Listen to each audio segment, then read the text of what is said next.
Welcome back to another week of college football. Another exciting weekend. A lot of upsets this week. Some games where the Alabama-Georgia game was a ton of fun to watch. Some games got canceled this week. We didn't get into that with our preview prediction. We picked the LSU-Florida game. The game ended up not getting played to December 12th. Multiple games. Matt, you said 7 games got rescheduled. Yeah, 7 total. Yeah. The COVID hit in a pretty big way. I know people were talking about Nick Saban getting coronavirus and then having a false positive. So he doesn't have to test for another 90 days, according to the SEC. I don't know how that's supposed to work, but yeah, COVID hit everybody this week. Did you get COVID this week, Matt? Thank God I did not get COVID this week. How about you, Alex? No, I'm safe this week. A total of 31 players at Florida tested positive this month for corona. Wow. That's not contact tracing. That's 31 players tested positive, including the head coach, Dan Mullen. Vanderbilt was plagued with COVID cases, and so was Baylor. But let's get right into it. I mean, another exciting weekend. Matt, you want to start us off on that new game, Kentucky at Tennessee? Yeah, before we get into the Kentucky game, let's get into the Friday night game there. Friday night recap, the BYU-Houston game. Oh, yeah. I did not. It'll be a quick recap, guys, because I don't think anybody really watched it. But no. The only thing I could really say about the BYU-Houston game is that Houston was actually winning most of this game, and BYU had to score 29 unanswered to come back and win this thing. So, wow. Yeah. Was it Houston just being able to move the ball on BYU? I guess Houston was just being able to do whatever they wanted on BYU's defense, and then BYU's defense in the second half finally tightened up. Oh, okay. Because we all know their offense is really good, but not many tests for BYU defensively. No, they haven't been tested by anybody really. So, yeah, we all chose BYU in that game, so we all ended up winning. Yeah. Let's go. Yeah. We had no clue. Again, that was a game that we had to switch up. We were going to pick the Oklahoma State Baylor game. Yeah. But before we did our preview videos, that game already canceled. So we had the final hour pick another matchup that was a treat game. There wasn't a lot with all the COVID cases. No, there wasn't. Matt, I think you get the next one too, Kentucky, Tennessee. Yep. So we get into the noon game, which was obviously biasly here, was the best game of the week. Watching Kentucky absolutely demolish those little bitches from Tennessee, Rocky Top. 3 straight interceptions, 2 of them were pick sixes, and just completely dominated them defensively, guys. It was just – this defense for Kentucky is real, and it's number 2 behind Georgia right now. Yeah. It really is. And if anybody wants to argue with me on that, we can go ahead. Kentucky has 9 – in their last 2 games, they have 9 interceptions and only allowed 9 points. Yeah. Technically only 7 because those 2 against Mississippi State was a safety.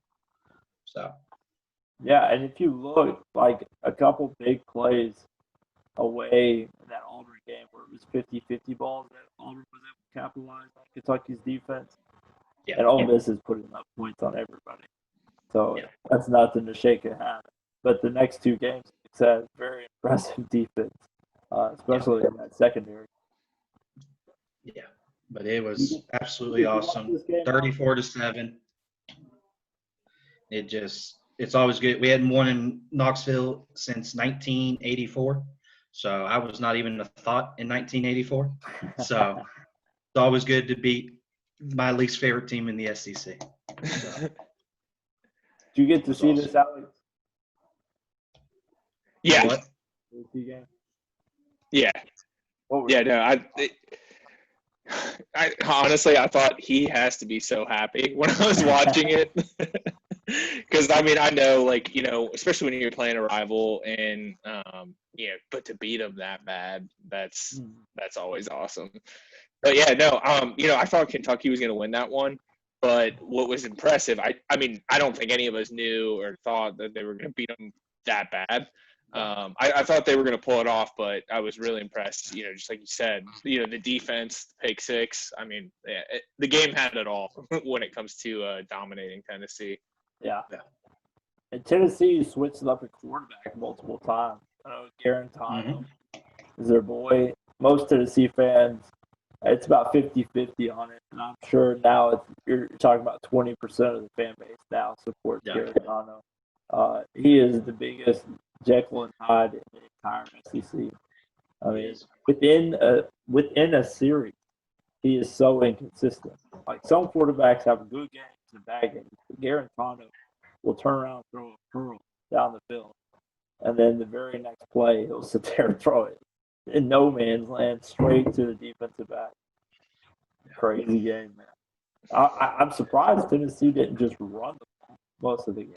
I mean, that was really, really shocking to me. I thought that they would see the matchup they like and attacked it, because Tennessee's got that good offensive line and a good running back. They could have easily been able to keep it a competitive game, but once you get down, that was all she wrote. Because we ran the same defense we did against Mississippi State, 3 down linemen and drop back 8, and then we gave up a 130-yard rusher. They had 130. The running back had 130 rushing yards, and a touchdown. And that was when they were playing from behind all the time. Yeah. So to still be able to come up with 130 yards, that's ridiculous. Yeah. Well, me and Alex picked that one right. The only Kentucky fan in this room picked it wrong. There you go, Matt.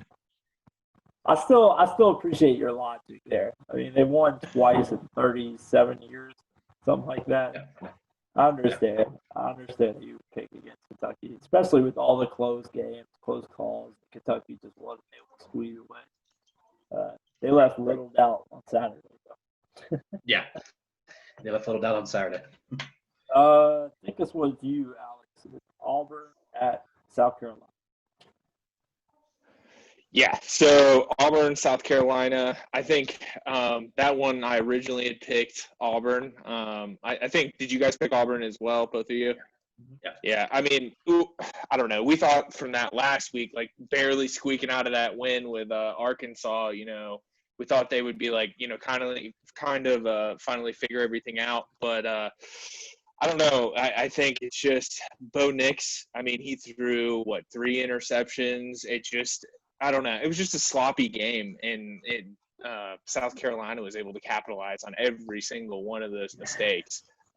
So this one really, really surprised me. So, South Carolina was able to step it up and take it. But yeah, I don't know. What did you guys think about that game? I didn't get to see much of it. I don't think Matt did either. I kept flipping it back and forth, but I mainly stayed on that Kentucky-Tennessee game because that was just a marvel to watch. Watching Kentucky absolutely trout. But I was texting my buddy, who's a big Auburn fan, and it was just terrible quarterback play from most of them. Apparently just could not get accurate passes down the field, and he also turned the ball over all the time. You just can't do that. I know it's his second year, but Auburn lost a lot of talent naming him the starter. Joey Gatewood went off to Kentucky. They had another 4-star quarterback that left out of there.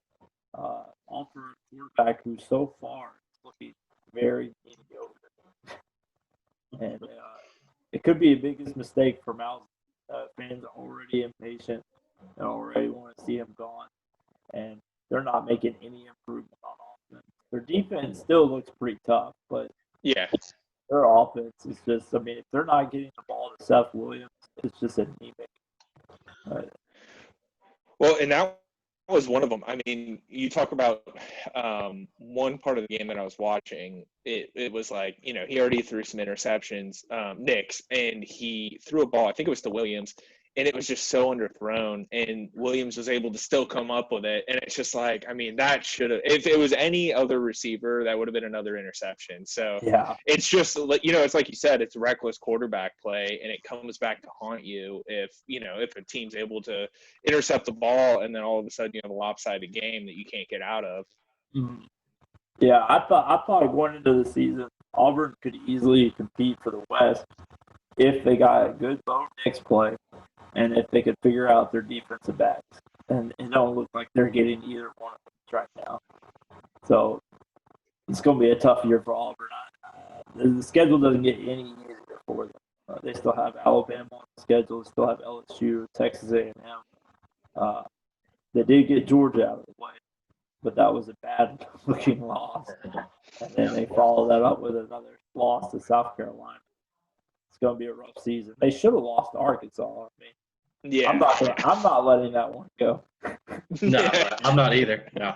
I mean, we could easily, and I know this might be just a little bit of a stretch, but we could be looking at a 4 Auburn right now if Kentucky was able to execute and protect the ball in that game, and if they would have called the fumble in the Arkansas. Yeah. But we all had Auburn, so L's for all of us. I doubt Muschamp pretty frequent, so you might see that in this coming week's pick. 3:30 game on ESPN2. Ole Miss, the high-flying offense versus the ground and pound Arkansas Razorbacks. What a game, guys! I don't. Did you guys get a chance to see this one before I get it? Yeah, this is the 3:30 game I watched. Yeah. The Ole Miss Arkansas game. What about you, Alex? I saw bits and pieces of it. Yeah. Okay. This game was crazy. I mean, from start to finish. Ole Miss goes out and puts up all the yards again. They just kept getting down to the red zone and turning the ball over. I mean, they could not get out of their own way. They ended up with 6 interceptions. Yeah, I was going to say, I thought it was 6 interceptions. Yeah. 3 of them were to the same block for Arkansas. That's insane. A walk-on defensive back, man. It was hilarious to see. I mean, Arkansas, they believe, man. That's the thing about them. They believe they can win any game that they go into, and it shows. I mean, they played Auburn tough last week, and then this week. I mean, it wasn't down in the Plains too that they played Auburn. Yeah, I'm pretty sure. Yep. I mean, this is incredible. And Arkansas goes from not winning an SEC game to, again, if they call the fumble, a 3-1 team in SEC. 3-1. Lost to Georgia, I mean, which they were beating at halftime. It's like, this is an insane turnaround year one for Sam Pittman, man. Felipe had another good game. Did what he needed to do. Those receivers are crazy good out there. None of them will be a first rounder, but every single one of them goes up there and gets 50-50 balls for him, and it can create separation. It comes down to whether or not Felipe is hitting his target. But when you got a defense that's getting 6 turnovers, you don't need that. 7 turnovers. They even got a fumble in the game. I think Corral caught a pass, and he thought it was just a pass, so he just went for the sling pass, and the ball got deflected by the running back. I mean, it was a treasure trove of turnover. Lane Kiffin looked like he was going to have a meltdown on the sideline. But I think we all had Ole Miss for that game. Yeah. I just thought that Ole Miss's offense would be too high-powered for Arkansas to slow down. Boy, was that. Let's see.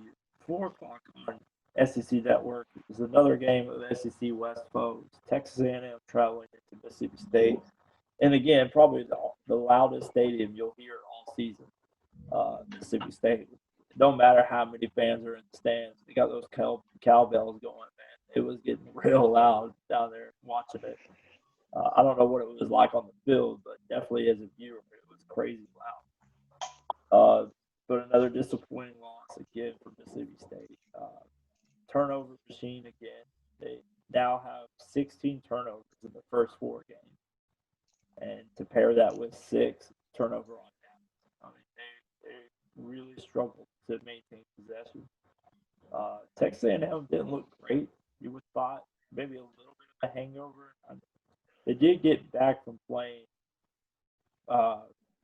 Alabama and Florida back-to-back weeks. Yeah. So this could be just a little bit of a hangover effect for them. They just could not sustain drives. They get in third and long situations, and they weren't seeing open receivers all night like they did against Florida. A&M wins this one pretty handily, 28-14. Never in doubt. Mississippi State's offense is grinding to a halt. We saw that 623-yard game beginning of the season, and it's just completely fallen off the map. Kentucky stuffs them, A&M stuffs them. Who did they play before this one? Arkansas. Yeah. Yeah. My goodness gracious, man. They're really. I can't tell if they've hit some of the best defenses in the league. I doubt that.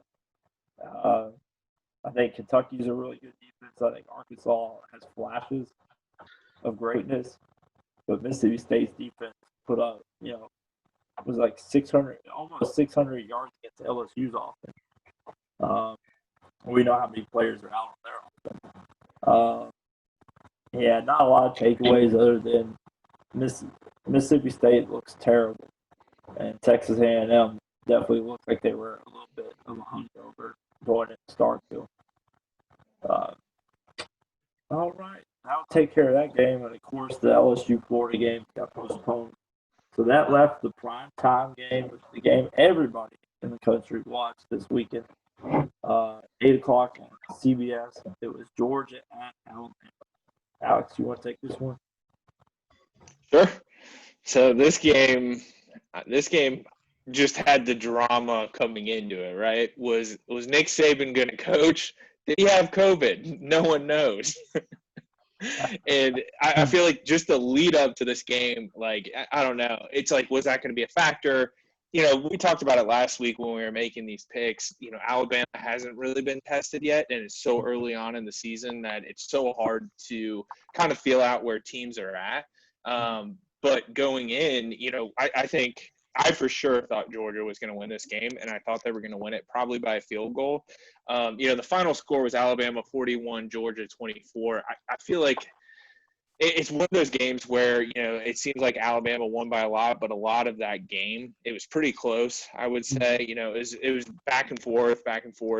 But the main takeaway, Alabama's offense really showed up. And Yeah. I feel like that was like they made the statement that they're actually good. You know what I mean? Yeah. You had 2 receivers go over 150 yards. You had the running back rush. I think he carried the ball like over 30 times and put up over 150 yards and it had a touchdown.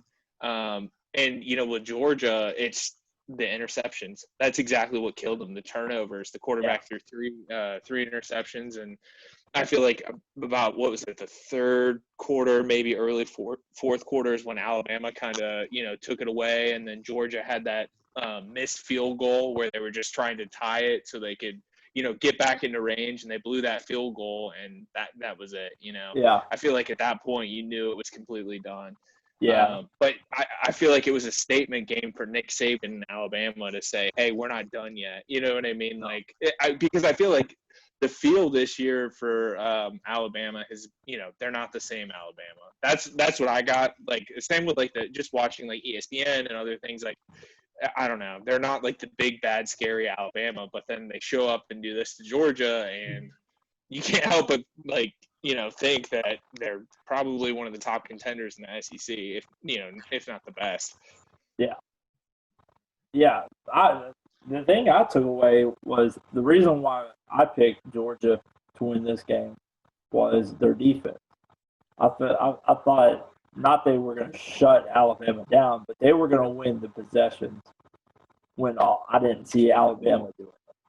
Because in this game, it felt like for a while that it was going to be whoever stopped moving the ball, whoever stopped scoring, it was just going to get out of hand real quick because the other teams even with Georgia's turnovers in the first half, they were able to right the ship and take a lead. But the biggest surprising point is, I mean, you're looking at two of the most talented rosters in college football. You have Alabama and Georgia. They both finish in the top 5 every year. Sometimes 1 and 2, respectively. But Georgia's defense looked great in the first half. Really was getting to Mac Jones and really applying the pressure. But the concern is, with all that talent Georgia's got on their team, they look like they're one deep at every position, offense and defense. It looked like Georgia just got tired of that game and couldn't hang with Alabama. I know you're guarding Waddle and Smith, and you got to have your best guys out on the field, but you got to get some rotations in there, and it didn't kill them. The people that were getting killed were the starters. The starters were still out there. They had Tyus Campbell out there. They had I'm drawing a blank on number 7's name, but they're all starters on their team, and for whatever reason, they just don't have the depth to stay fresh when it gets to the end of the game. Some games you see them start slow and put their foot down in the second half. Some games you see them play really good at the beginning of the game and then just fall apart at the end. And that's the Georgia we got this weekend. Georgia has not played a complete 4 quarters this season. I think, piggybacking on Uncle Lou, he brought up a good point. It's amazing to me. I don't know what that is. Is it a lack of focus? Is it a lack of depth? Like, what is it that's causing them? They were down against Arkansas. They didn't play particularly well in the second half against Auburn after getting a huge lead on Auburn in the first half. And then the last 2 games has been second half. I mean, they could have easily killed Tennessee in that game. And they did. I mean, they did put up a lot of points against Tennessee. But, I mean, it could have been a whole lot worse in that game. And then this game against Alabama, you got to be disappointed to see Alabama just, I mean, every drive. And I agree with Alex. At the end of the third quarter, it felt like there was no way Georgia was going to win. And you got a whole quarter to play, but it didn't feel like Georgia was going to be able to stop Alabama on any of their drives. Yeah. It felt like they just gave up. You know what I mean? Like, it like, as soon as the fourth quarter, I mean, I would say maybe with like 10 minutes left in the fourth, like, I was watching it, and it's like we all wanted a close game, but, I mean, it's like they just gave up. You know, I feel like, especially after that missed field goal, I know it was done, but even before that, I feel like it was just slow, like, just slow play. Yeah. I don't know, the intensity just wasn't there. The tiredness, not having faith in Stetson Bennett as the game wore on. I mean, all those things probably contributed to Georgia just completely disintegrating on defense. I mean, it was ridiculous to watch Alabama go up against one of the top 3 defenses in the country and just absolutely roll over them. And we know how good Alabama has been, and we usually come to expect that, but I was really surprised this weekend to see Alabama just be able to dominate on them. Matt, did you have any takeaways from that game? Well, really, kind of like the piggyback off what Alex said. I think after that missed field goal, it was done for Georgia. They didn't look like they were into it at all. And to go off what you said, I think the lack of faith in Stetson Bennett, that's quickly dying down each and every game. I just don't see Kirby having any faith in him, which I don't know. I mean, at some point you got to go JT Daniels, right? You would think. Yeah, or you would think.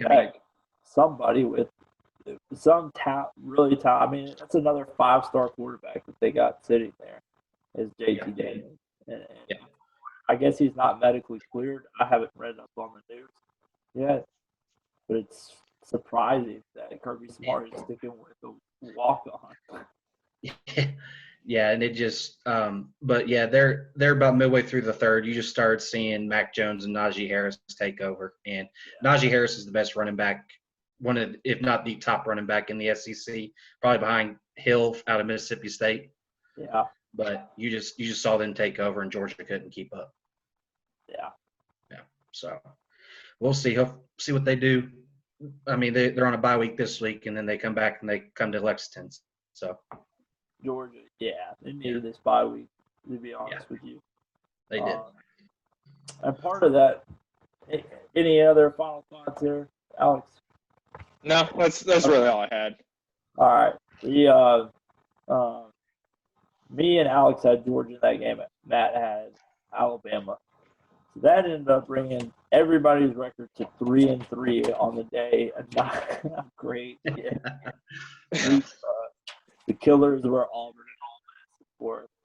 And then we flopped on the Tennessee, Kentucky game, Georgia, Alabama game. Evened that down. Me and Matt are 16-9. I'm 16-9. That is 14-11. So you're still 2 points off of me. And that Alex is now tied with all of us. We'll keep a running score on that one. 3-3. Impressive. Hey, that's exactly what I had the first week. It's been a lot of the upset games. I don't think we're picking up upsets in the week, to be frank with you. I think some of these games, the upsets kill us on our picks. Yeah, we all took me and Matt took Mississippi State against Arky. Those games kill you. The other thing I wanted to bring up was Matt touched on it about the bye week for Georgia. Some games got rescheduled in the SEC. Some games went to December 12th, the bye week that the SEC put before the SEC championship game. Florida LSU got moved there. Vanderbilt, Missouri got added there. And then for the middle of the season, because Florida and Vanderbilt are both struggling with coronavirus cases, they ended up having to switch the schedule up for 4 different teams: Kentucky, Missouri, Georgia, and Florida. So they moved Kentucky, Missouri to this week, which you were supposed to play Georgia this week. Yeah. Georgia ends up getting a bye week. Florida's at their bye week. And then then you moved. Kentucky plays Georgia. Florida will play Missouri next week. And then that will lead into the Florida-Georgia game, November 7th. So interesting how we're already seeing some of these COVID cases affect the scheduling. But, I mean, all 14 members signed up for this, you know. You signed up to reschedule games no matter when they were in the season. So it's good to see the SEC ensuring that we get to watch all the game instead of just outright canceling a bunch of games. I know it's hard to watch Virginia Tech and Virginia have one game in week 4 this year. I can't wait to see some of these games. I am a little pissed off. I know Matt's probably pissed off at you got some games on Halloween night. It's not typically where you want to play a game. You know what I mean? Especially I'm going to be out trick or treating. Take them on. And I'm gonna be at a friend's party on Halloween. So yeah, so we're gonna have to catch those on DVR. Yeah. All right. So Florida wasn't playing this week. Wisconsin wasn't playing this week. So we'll hand it off to Matt. Let him give us his final thoughts on Kentucky going forward. Well, guys, Kentucky has looked fantastic the past 2 games, especially that defense. Like I said earlier, the defense has just been shot out of a cannon and is playing absolutely terrific. They're the secondary that I raved about in the offseason to Justin and our friend Eric is finally showing up. I mean, 9 interceptions, like I said, in the past 2 games. If they keep playing the way they're playing and the rest of the season, then it's going to be a really fun year for us. And I thought the offense looked a little bit better against Tennessee, especially those first 2 drives, because those what ultimately ended up putting it away for us. We had 2 drives there at the beginning of the second half that we just chewed up the clock and didn't let Tennessee get anything going. if offense can continue to keep getting better and defense keeps playing the way they're playing, we're gonna have a good season, good rest of the season. Absolutely. Did Cavassier Smoke and Rose play? Cavassier is still out with a bruised rib, Okay. and Rodriguez got most of the carries, but AJ Rose started. Okay. I didn't see much of Rose, but I did know that Cavassier Smoke was out. And then the quarterback from Auburn that you mentioned, Joey Gatewood, he got in midway through the fourth quarter. Yeah, how did he look? He looked all right. He didn't really get to throw much. We did a lot of run pass option plays with him. So yeah, and he ran a few times. So I mean, you don't want to kick a dog when it's down, but I mean, it would have been nice with a 27-point lead to see what Joe Gatewood could do. I mean, Kentucky's not going to have very many opportunities, so I would have thrown it out do that in the regular offense. Yeah, that's true. Maybe when we play Vandy, he can get more time. We can see him throw a little There bit. you go. Wait a couple weeks. Well, all right, guys. That'll do it for our video today. Remember, next week the Big Ten starts up. I know we're going to be right back on here. We're going to go ahead and do a double record tonight, and we'll give you some of our preview predictions for next week's games. There are a few good, interesting games in there that we're going to go over. So if you like what you're seeing, please press like, subscribe, share if you want to. It would be appreciated. I know I'd like to start doing some streams during Saturday to kind of just talk over some of the games with some of the people in the community. But yeah, if you like what you're seeing, just drop a like. That's all you really got to do. All right. See you next time, boys.